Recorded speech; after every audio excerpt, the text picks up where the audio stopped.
আসসালামু আলাইকুম বন্ধুরা। আপনাদের জন্য একটা ছোট্ট ব্লগ নিয়ে আসলাম। ব্লগটা কি দেখেন, অফিস করে আসলাম, একটু হলে তো সংসারে টুকিটাকি কাজ করতে হয়।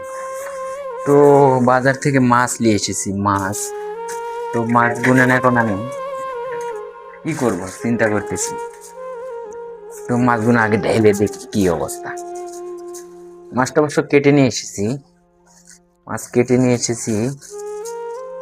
মাছগুলো আমি এখন ঢেল দেখাই। এই এই হলো একটা মাছ। এই যে এটা এক আইটেম, আর একটা আছে। এই এটা হলো পাঙ্গাস। আর যেটা ঢালতেছি এটা হলো আপনাদের বিকেট বলে, বিকেট আমাদের দেশে বলে বিকেট, আপনারা কি বলেন জানি না। না মাছ ঠিক আছে, সমস্যা নাই, তাজা মাছ, সমস্যা নেই। আর এই যে আর একটা নিয়ে আসলাম, তেলাপিয়ার মাছ, তেলাপিয়া। তো তেলাপিয়ার মাছ তো অনেকেই চিনি না আপনি।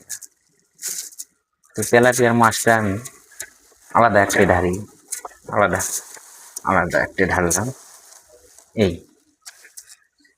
এই ঢাললাম, এই তেলাপিয়ার মাছ আলাদা ঢাললাম। আরেকটা আছে, সেটাও আপনাদের দেখাই। সেটা হলো কি, এটা হলো একটা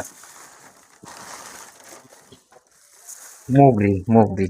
মুগরিটাও সিলে নিয়ে এসেছি, মুগরিটাও সিলে নিয়ে এসেছি। তো মুগরিটা না হয় বের করলাম না, পলিথিন একটা, একটা কি করা হয়, হাতটা দিয়ে নিই। এই তো ভাই, আর কি, বাজার সদা, গরিব মানুষ আমরা তো আর উন্নত বড় লোক না।